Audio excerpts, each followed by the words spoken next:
Hi all, welcome to Yoke's YouTube channel. This is Liz Matthew.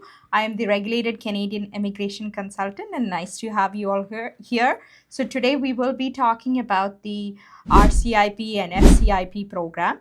It has been out a little bit about the program, what is it all about and what are the requirements. There's quite a lot of specifications that is required from the employer side and the candidate side, and we will be looking at in a detailed manner. So the RCIP, which is the Rural Community Immigration Pilot Program, it is a pilot pathway, and the FCIP is the Francophone Community Immigration Pilot, and they are pathways for permanent residents for skilled workers who want to work and live in the communities which they have listed out. There is 18 of them.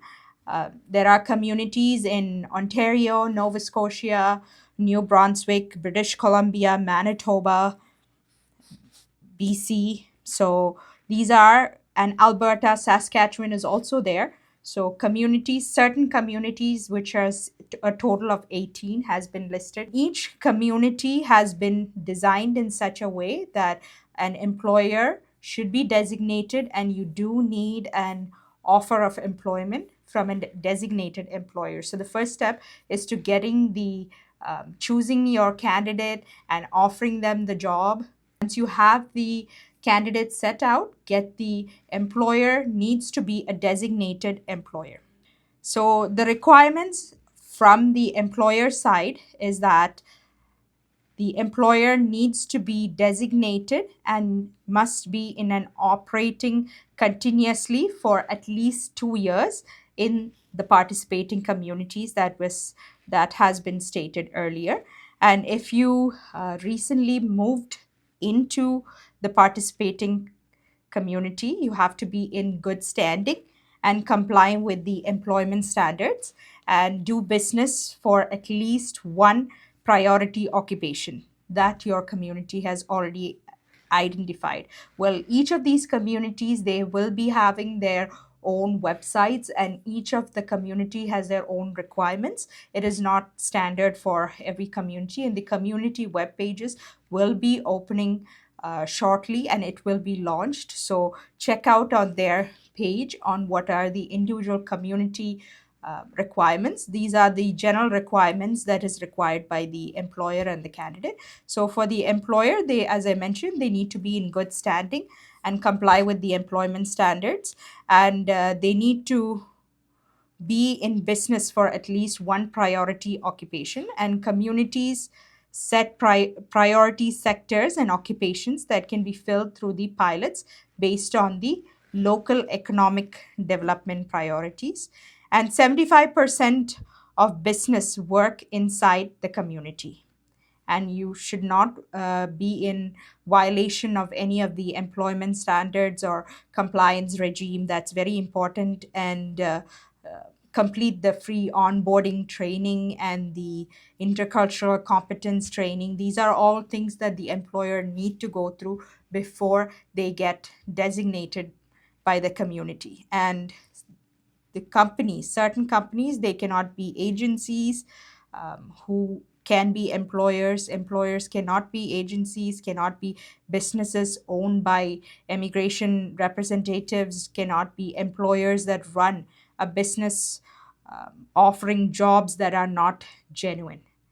And in order for a job offer to be provided, job offer requirement is that the jobs you are offering must be within the boundaries of the community that's been already stated out, and it should be full time. Full time means at least 30 hours per week, and it should not be seasonal jobs. It should be year round, no end date to it, and volunteer work or unpaid internships are not accepted, and similar skill level as the candidate's skill qualifying work experience. And what that means is that, say, if the job offer category is a tier 0 or a 1 job offer category, they should be having work experience in tier 0, 1, 2, or 3. If it is a tier 2 category, job that you are offering to a candidate, they need to have work experience in tier 1, 2, 3, or 4. So if it is a tier 3 or 4 category job that you are offering, the work experience requirement should be in tier 2, 3, or 4. And if it is a tier 5 category that you are offering, it must be in the same 5-digit NOC code as the job offer. So make sure that these criterias are followed when you do take up a job offer. And the candidate, an exemption for work experience requirement is that if a candidate studied in the community, then they do not require the work experience criteria.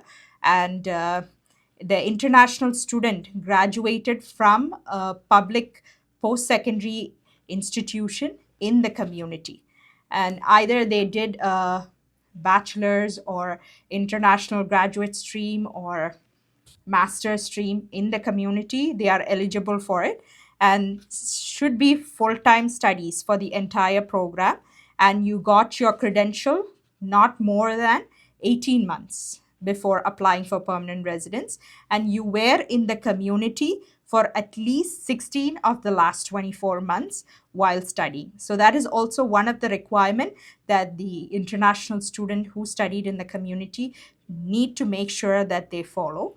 And the master's degree or higher that took 2 years or less, and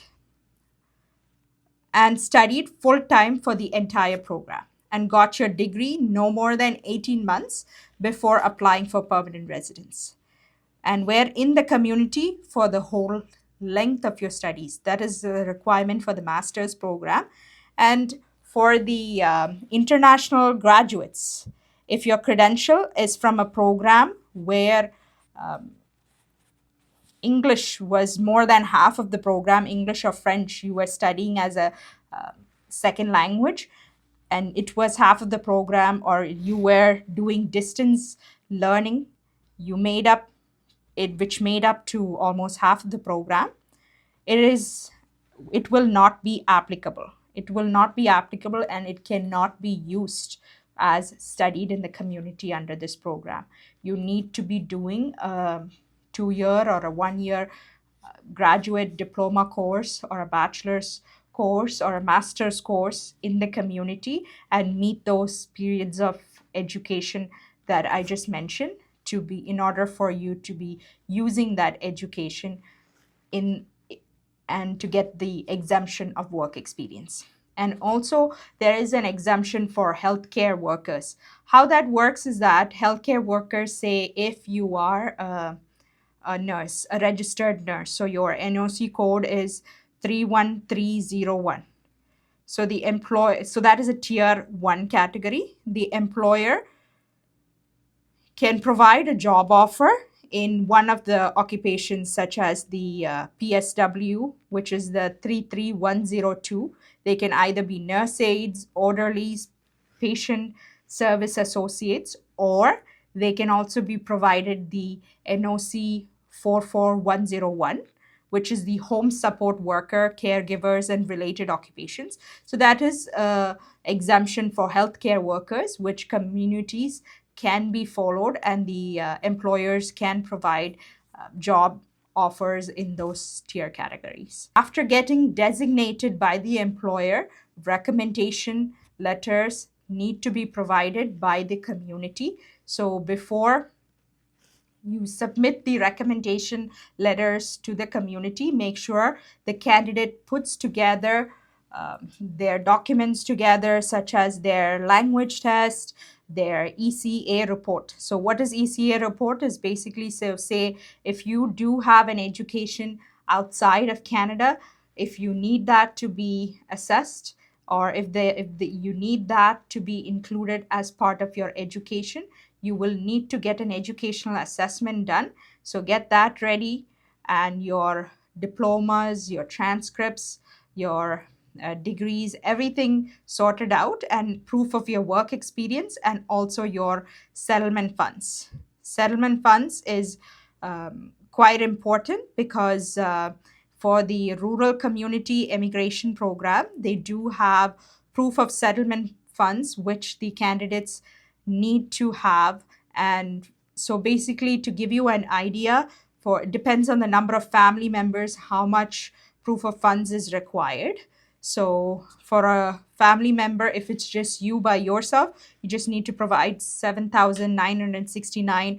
For a family of two, it is 9,692, and thereafter. So make sure you do have that funds as well available for you. And once you have offered the job, as I mentioned, you have all these documents together, you have to put in the uh, recommendation application, and that has to be sent to the community.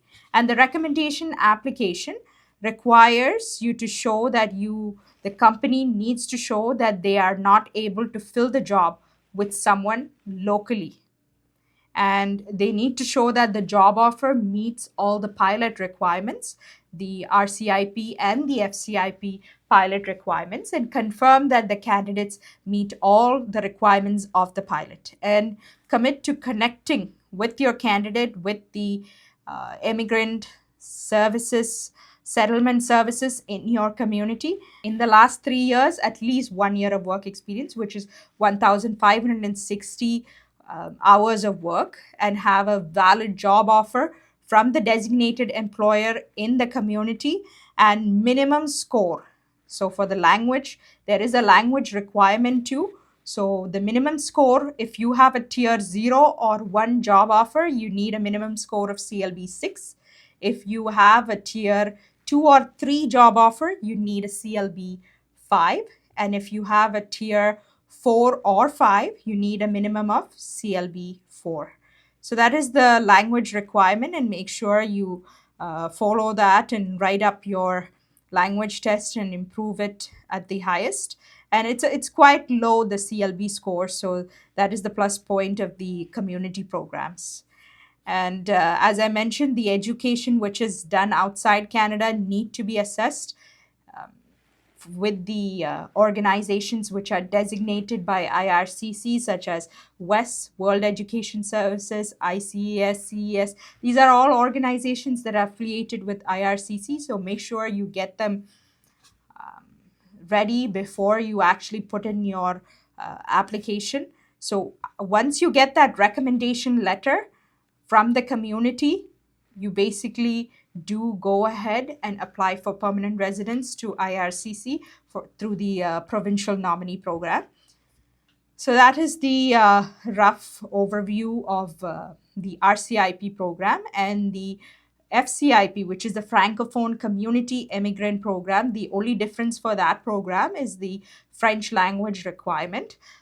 Compared to the RCIP, where all the other requirements for RCIP still holds for FCIP. The only difference is the French language requirement, where the TEF Canada and the TCF Canada, they are the accepted French language exams, and you do require a minimum of CLB 5 in all 4 abilities to apply. So that is the French language requirement for the community program. And as the communities do launch their websites, they will have more detailed instructions on how the employers can get themselves designated, which you need to watch out for when the communities open up. And thank you for tuning in.